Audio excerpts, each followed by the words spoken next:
God's vision channel చూస్తున్న ప్రతి ఒక్కరికి ప్రభు అయిన యేసుక్రీస్తు నామమున మీ అందరికీ శుభాభివందనాలు.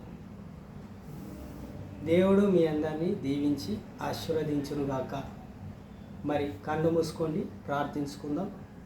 స్తోత్రం స్తోత్రం నాయన, పరిశుద్ధుడా, మహోన్నతుడా, సర్వోన్నతమైన దేవ నాయన ప్రభువ, మరి లోకమంతా ప్రభువ, మరి దేశమంతా ప్రభువ, మరి క్రైస్తవుల మీద నాయనా ప్రభువ దాడులు నడుస్తూనే ఉన్నాయి తండ్రి.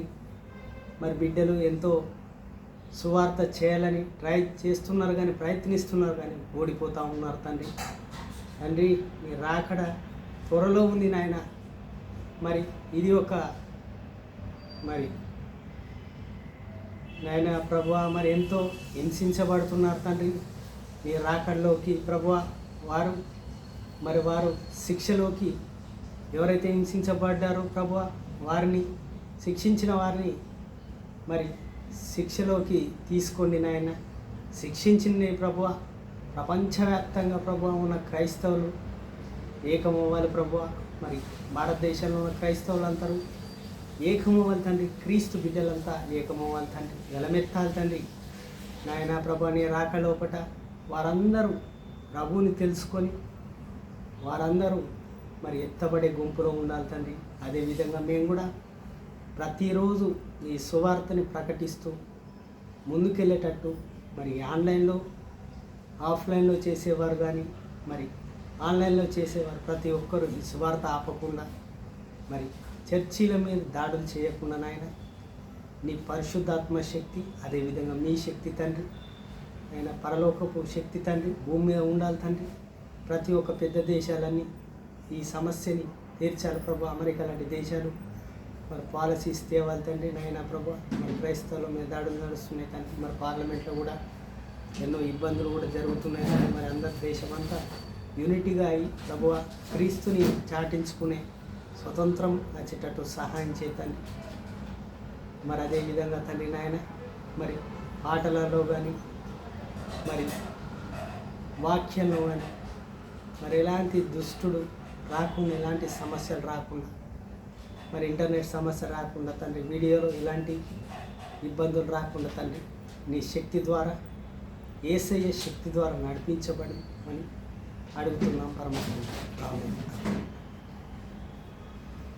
మహిమ ఘనతకు అర్హుడవు నీవే నా దైవము. మహిమ ఘనతకు అర్హుడవు నీవే నా దైవము. సృష్టికర్త ముక్తిదాత, సృష్టికర్త ముక్తిదాత మస్తుతులకు పాత్రుడా. ఆరాధనా నీకే, ఆరాధనా నీకే, ఆరాధనా స్తుతి ఆరాధనా, ఆరాధనా నీకే, ఆరాధనా నీకే, ఆరాధనా నీకే. మన్నాను కురిపించినావు, బండ నుండి నీళ్ళిచ్చినావు. మన్నాను కురిపించినావు, బండ నుండి నీళ్ళిచ్చినావు. యెహోవా రాఫా చూచుకొనుము, యెహోవా రాఫా చూచుకొనుము. సర్వము సమకూర్చుము. ఆరాధనా నీకే, ఆరాధనా నీకే. వ్యాధులను తొలగించినావు, మృతులను మరిలేపినావు. వ్యాధులను తొలగించినావు, మృతులను మరిలేపినావు. యెహోవా రాఫా స్వస్థపరచును, యెహోవా రాఫా స్వస్థపరచును, నన్ను స్వస్థపరచును. ఆరాధన నీకే,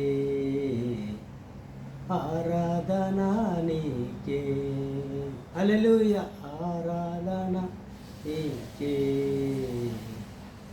ఆరాధన నీకే. ఆమేన్. మరి కళ్ళు మూసుకోండి, ప్రార్థించుకుందాం, వాక్యంలోకి వెళ్దాం. స్తోత్రం స్తోత్రం నాయన, మహాపరిశుద్ధుడ పరలోకమున మా తండ్రి, నీకే కృతజ్ఞత స్తుతులు ప్రభు. అదేవిధంగా నీ కుమారుడైన యేసుక్రీస్తు వారికి, ప్రభు అయిన యేసుక్రీస్తు వారికి స్తోత్రాలు తండ్రి. పరిశుద్ధాత్మదేవ, నీకే 1000 కోట్ల స్తోత్రాలు తండ్రి. నాయన పరిశుద్ధాత్మదేవ, మాలో ఉండి మమ్మల్ని నడిపించమని అడుగుతున్నాను తండ్రి. నీ జ్ఞానం చేత, నీ వాక్యం చేత మమ్మల్ని ముందుకు తీసుకెళ్ళమని నజరేయుడైన యేసు నామంలో అడుగుతున్నాం పరమ తండ్రి. ఆమేన్, ఆమేన్. ప్రభు అయిన యేసుక్రీస్తు నామంలో మీ అందరికి వందనాలు. మీరు బాగున్నారా? మరి నేను కూడా బాగున్నాను.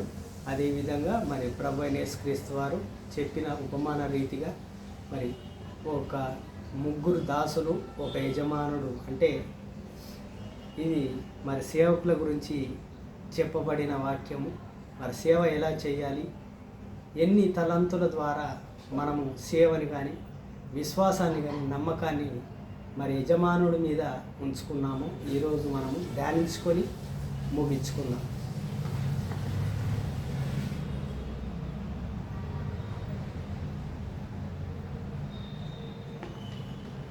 మత్తయి సువార్త 25వ అధ్యాయం. మత్తయి సువార్త 25వ అధ్యాయము 14వ వచనం నుంచి చదువుతున్నా. చూడండి, 14వ వచనం నుంచి చదువుతున్నా.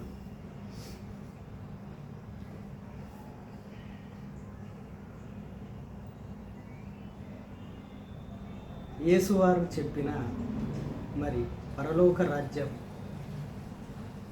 మనిషి కుమారుడు, అంటే ప్రభు అయిన యేసుక్రీస్తు వారు చెప్పిన ఉపమాన రీతిగా ఎలా ఉందంటే, పరలోక రాజ్యము ఒక మనుషుడు దేశాంతరమునకు ప్రయాణమై తన దాసులను పిలిపించి తన ఆస్తిని వారికి అప్పగించినట్లును అతడు ఒక్కనికి 5 తలంతులను, ఒకనికి 2 తలంతులను, ఒకనికి ఎన్ని స్థలములను చొప్పున వానికి వెంటనే దేశాంతరమును పోయెను. మరి ఏం చేశాడట? పరలోక రాజ్యం ఎలా ఉందంటే, ఒక మనుషుడు పోలే ఉన్నదట. మరి ఏం చెప్తున్నట్టే, పరలోక రాజ్యము ఒక మనిషిని పోలే ఉన్నది. ఉన్నప్పుడు ఆయన ఏం చేశాడంటే, దేశాంతరంలోకి వెళ్తున్నాడు. అంటే ఉపమాన రీతిగా చెప్తున్నాడు. ప్రయాణమై బయలుదేరాడు. అంటే ఉన్న దాసులు ఎవరు ఉన్నారో ఆ దాసులకు 5 అంటే ఒక మనుషుడికి ఏమన్నాడంటే 5 అంతలు ఇచ్చాడు. ఒక మనిషికి, రెండవ వాడికి ఏమి ఇచ్చాడు? 2 అంతలు ఇచ్చాడు. ఒక మనిషికి 1 అంతు ఇచ్చాడు. ఇచ్చిన తర్వాత ఏం జరిగిందంటే, అతడు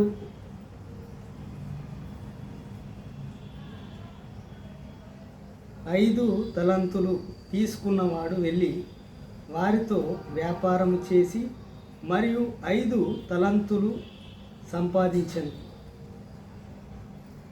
అలాగనే 2 తీసుకున్నవాడు మరి 2 సంపాదించను. అయితే 1 తలంతు తీసుకున్నవాడు వెళ్ళి భూమి త్రవ్వి తన యజమానుని సొమ్మును దాచిపెట్టాడు.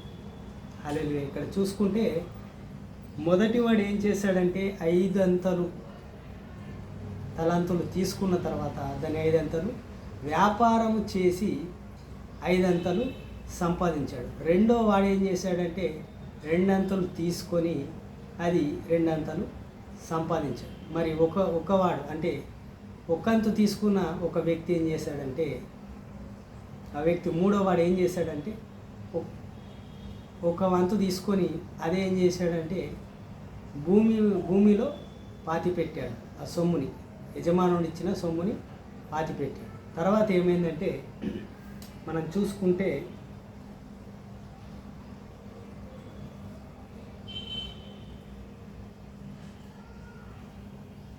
అలాగనే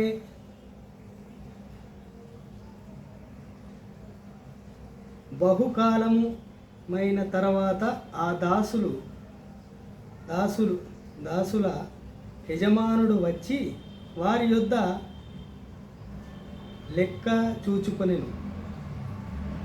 బహుకాలమైంది, మరి పరలోక రాజ్యము అంటే సమీపించినట్టుగా ఆయన ఏం చేశాడంటే యజమానుడు బహుకాలమైన తర్వాత మళ్ళీ వచ్చాడు దాసుల దగ్గరికి వచ్చి ఆ లెక్క ఏదో చూస్తున్నాడు.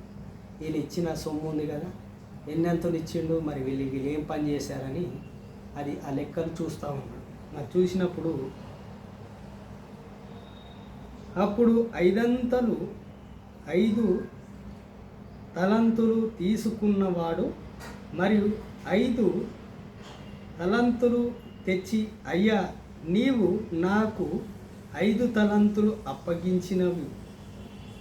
అప్పగించితివి, అవియుగాక మరి 5 తలంతులు సంపాదించి తిని అని చెప్పాను. మరి మొదటి వాడికి ఏం చెప్పాడంటే మొదటిగా 5 తలంతులు ఇచ్చాడు. 5 తలంతులు ఇచ్చినప్పుడు మరి వాళ్ళ పని బట్టి 5 తలంతులు మొదటి వాడికి ఇస్తే మొదటి వాడు ఏం చేసిందంటే మీరు 5 తలంతులు ఇచ్చారు, దానికి నేను 5 సంపాదించి తిరిగి తీసుకొచ్చానయ్యా అని ఆ యజమానుడికి చెప్తా ఉన్నాడు. చెప్పినప్పుడు ఏమైందంటే ఆ యజమానుడు ఏమని మెచ్చుకుంటుండంటే, అతని యజమానుడు భలే నమ్మకమైన మంచి దాసుడా, భలే మంచి నమ్మకమైన దాసుడా. అంటే దేవుడు మనం చేసే పనులు అంటే ఎవరైతే సేవకులు ఉన్నారో వారు చేసే పనిలో దేవుడు ఇష్టపడాలి. అంటే దేవుడు మన జ్ఞానం కొద్దిగిస్తే అది ఎక్కువ చేయాలంటే విశ్వాసంలో మనం ముందుకు వెళ్తూ ఉండి నమ్మకంలో ఉండి మనము ఏం చేయాలంటే మనము విశ్వాసుల్ని మనం సంపాదించాలి, అంటే ఆత్మల్ని మనం సంపాదించాలి. ప్రభు యజమానుడై మనల్ని అడుగుతూ ఉంటాడు, నువ్వేం చేసావు భూమి మీద అని అడిగినప్పుడు మనం లెక్క చెప్పాలి. ఆ రకంగా ఈయన ఏం చేశాడంటే 5 ఇచ్చినప్పుడు 5 పరిచయం అయ్యారు. 5 ఈయనకు ఆ జ్ఞానం ఇచ్చాడు. ఆ జ్ఞానాన్ని సంపాదించి 5 ఇచ్చాడు. 5 మందిని మరి ఆత్మల్ని సంపాదించాడు, 5 సంపాదించాడు. అంటే దేవుడు ఏం చెప్తుందంటే మీరు మీ ఆత్మల్ని మీరు సంపాదించండి, నేను చెప్పిన పని మీరు చేయండి, దేవుని పని మీరు చేయండి అని ఆ యజమానుడు అంటే ఎవరంటే యేసు ప్రభు వారి మరి శిష్యులకు చెప్తా ఉన్నాడు. మరి ఆ రకంగా చెప్పినప్పుడు మరి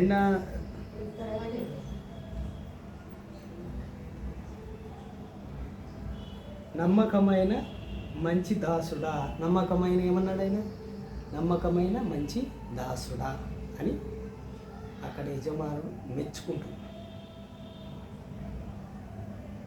నిన్ను అనేకమైన వాటి మీద నియమించెదను, నీవు యజమానుని సంతోషంలో పాలు పొందుదు అని అతనితో చెప్పాను. హల్లెలూయా. నువ్వు యజమానుడు చెప్పిన పని నువ్వు చేసావు కాబట్టి నువ్వు అనేక విషయంలో నేను పాల్గొనేటట్టు నేను చేస్తాను. నువ్వు సంతోషమైన విషయాలు అంటే యజమానుడితో సంతోషంలో పాలు పొందుదువు అని యజమానుడు ఆ దాసుడికి చెప్తా ఉన్నాడు. అలాగనే 2 తలంతులను తీసుకున్నవాడు వచ్చి, అయ్యా నీవు నాకు 2 తలంతులు అప్పగించితివి, అవియుగాక మరి 2 తలంతులు సంపాదించి తిని అని చెప్పాను. అతని యజమానుడు భలే నమ్మకమైన మంచి దాసుడా, నీవు కూడా కొంచెంలోనే నమ్మకముగా ఉంటివి, నిన్ను అనేకమైన వాటి మీద నియమించెదను, నీ యజమానుని సంతోషంలో పాలు పొందేదవని అతనితో చెప్పాను. మరి 2వ వాడికి ఇస్తే 2వ వాడు ఏం చేశాడు, 2 అంతలుగా తీసుకున్నాడు. అది సంపాదించి మరి యజమానుడికి ఇచ్చినప్పుడు, నువ్వు కూడా నన్ను భలే దాసుడా, నన్ను సంతోషపెట్టవు, నమ్మకం ఉంచుకున్నావు నా మీద, నా నమ్మకాన్ని నిలబెట్టావని ఆ యజమానుడు ఆ దాసుల్ని మెచ్చుకుంటూ ఉన్నాడు. 2వ వాడిని కూడా, నా సంతోషంలో నువ్వు అనేకమైన వాటి మీద నిన్ను కూడా మరి నేను స్థాపిస్తానని చెప్తున్నాను. అనేకమైన విషయాల మీద నేను స్థాపిస్తానని చెప్తా ఉన్నాను. అదేవిధంగా చూసుకుంటూ ఉంటే మరి ఏమంటున్నంటే నా సంతోషంలో పాలు పొందుదువు అని ఆ రెండో వాడికి చెప్తా ఉన్నాడు, రెండో దాసుడికి చెప్తా ఉన్నాడు. మరి అదేవిధంగా ఏమైందంటే భలే నమ్మకమైన మంచి దాసుడా అన్నాడు. మరి తర్వాత ఒక్క తలంతు తీసుకున్నవాడు వచ్చి, అయ్యా నీవు విత్తనం చోట కొయ్యువాడు, చల్లని చోటున పంట కూర్చుకొని ఉన్నప్పుడైనను కఠినుడువని నేను ఎరుగుదును కనుక నేను భయపడి వెళ్ళి నీవు తలంతులు భూమిలో దాచిపెట్టి తిని, ఇదిగో ఇది నీవు తీసుకోమని చెప్పాను. యజమానుడికి ఏం చెప్తానంటే, నువ్వు విత్తనం వేసిన దగ్గర నువ్వు పంట కొయ్యమంటావు. నేను భయపడి నేనేం చేశానంటే, మరి నేను ఒక పొలంలో నువ్వు ఇచ్చిన తలంతును నేను దాచిపెట్టాను. అంటే విత్తనం వేసిన దగ్గరనే నువ్వు పంట కొయ్యమంటావు, అది నాకు తెలుసు, నాకు భయంగా ఉంది, నువ్వు కఠినాత్ముడు అని ఆ శిష్యుడు భయంతో చెప్తా ఉన్నాడు. ఆ భయం ఏమంటున్నట్టే యజమానుడికి కోపం వచ్చేసింది. ఏమంటున్నట్టే, అందుకతడు యజమానుడు వానిని చూచి సోమరివైన చెడ్డ దాసుడా, నేను విత్తిన చోటునే కొయ్యివాడును, చల్లని చోటున పంట కూర్చుకున్న వాడినని నీవు ఎరుగుదువా. ఏమంటున్నాడంటే, మరి యజమానుడు ఏమంటున్నాడంటే, ఒక్క తలంతులు ఇచ్చిన వ్యక్తికి చెడ్డ దాసుడా, నేను విత్తనం వేయ దగ్గర కూడా పంట కోస్తా అని నువ్వు ఎలా అంటున్నావని ఈయన చెప్తా ఉన్నాడు. యజమానుడు చెప్తా ఉన్నాడు. యజమానుడు ఏమని చెప్తున్నాడు, యజమానుడికే అంటున్నాడు, నువ్వు పంట కోసే దగ్గర కూడా విత్తనం వేయ దగ్గర కూడా పంట కోస్తావు నువ్వు అని చెప్పినప్పుడు, నేను విత్తనమైన దగ్గర ఇలా పంట కోస్తాను, చల్లని చోటున పంట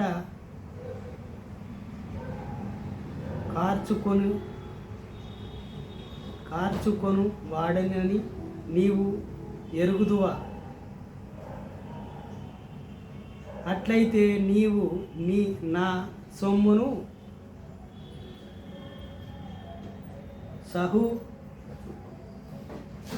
సహూర్ల యొద్ద ఉంచవలసి ఉండెను. నేను వచ్చి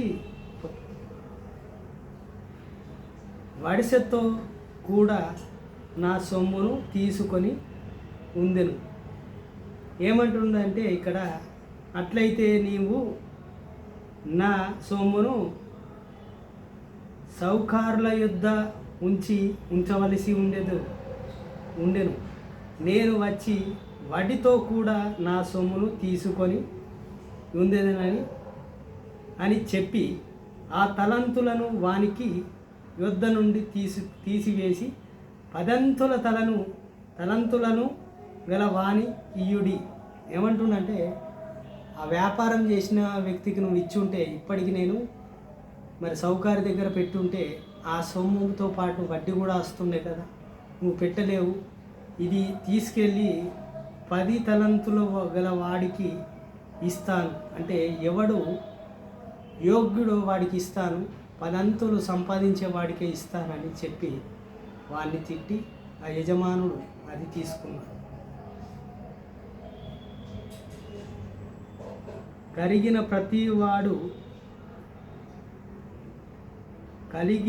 ప్రతివానికి ఇయ్యబడును, అతనికి సమృద్ధి కలుగును.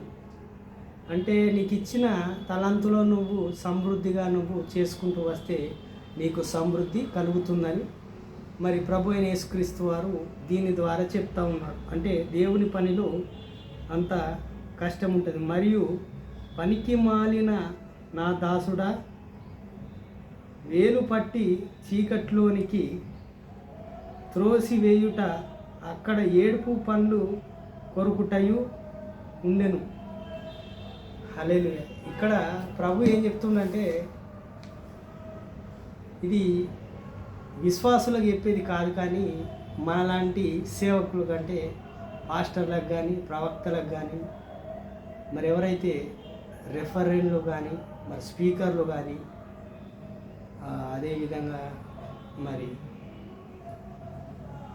ఎవరైతే మరి బిషప్లు కానీ ఎవరైతే సువార్థికులు కానీ వీరందరూ ఎవరైతే ఉంటారో వారందరికీ ఏం చెప్తున్నట్టే ప్రభు, భలే దాసులారా, నా పని మీరు చెయ్యండి, నేను ఇచ్చిన జ్ఞానం బట్టి మీరు ఎంతమంది ఆత్మల్ని సంపాదిస్తున్నారు, నేను చెప్పింది మీరు చేస్తున్నారా అని దేవుడు మాట్లాడుతున్నట్టే. దేవుడు పనిలో నువ్వంతా నమ్మకమైన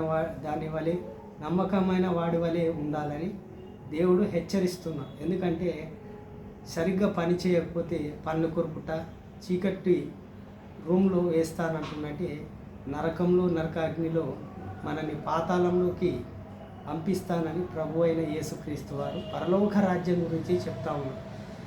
మరి ప్రభు యొక్క రాకడలో మనమందరం ఎత్తబడి ఉండాలి. మనము దేవుని పని మనమందరం చేస్తూ ముందుకు వెళ్ళాలి. దేవుడు చెప్పిన దానికంటే మనం ఎక్కువ చేస్తే దేవుడు సంతోషించి పరలోక రాజ్యంలో మరి సంతోషంలో పాలు పొందేటట్టు, మరి విందులో పాలు పొందేటట్టు మనమందరం ఉంటామని ప్రభు అయిన యేసుక్రీస్తు నామంలో మీ అందరికీ శుభాభివందనాలు.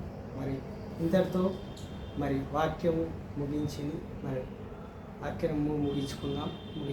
మరి ప్రార్థనలోకి వెళ్దాం.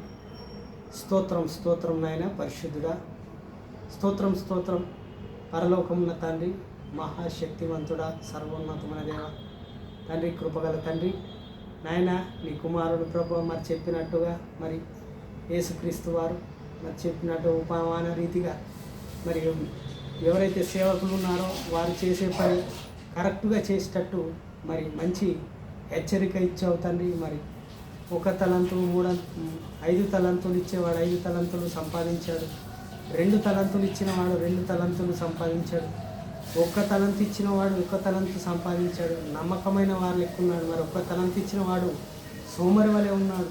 అలా ఉండకూడదని చెప్పేవు తండ్రి. మరి ఆ రకంగా మేము సోమరి వలె ఉండకుండా మరి 5 తలంతులు 2 తలంతులు వాళ్ళ వ్యక్తుల వలె మేము ఉండేటట్టు సహాయం చేయండి. ఈ పరలోక రాజ్యానికి మేమందరం వారసులుగా ఉండేటట్టు సహాయం చేయండి. మరి అదేవిధంగా అట్టి జ్ఞానాన్ని మాకు దయచేయండి. గాడ్స్ విజన్ ఛానల్ చూస్తున్న ప్రతి ఒక్కరిని జీవించండి, ఆశీర్వదించండి తండ్రి. మరి వాళ్ళు ఎన్ని సభలు పెట్టినా, మరి సాతానుడు మనకు వ్యతిరేకంగా ఎన్ని క్రియలు చేసినా అవన్నీ ప్రాణం లేని దానికి వరకు ఎంతో పెట్టుకొని ఏదో చేసి మమ్మల్ని ఏమో చేద్దామని చూస్తున్నారు. కానీ ఏమీ కాదు. జీవంగల దేవుడు మనలో ఉన్నాడు. జీవంగల దేవుడు భూమిని నడిపిస్తున్నాడు. ఒక్కడే మనందరినీ కాపాడుతూ ఉంటాడు. త్రియేక దేవుడై ఉన్న దేవుడు మనకు తోడే ఉండునుగాక. ఆమేన్. నజరేయుడైన యేసు నామములో అడుగుతున్నాం పరమ తండ్రి. ఆమేన్.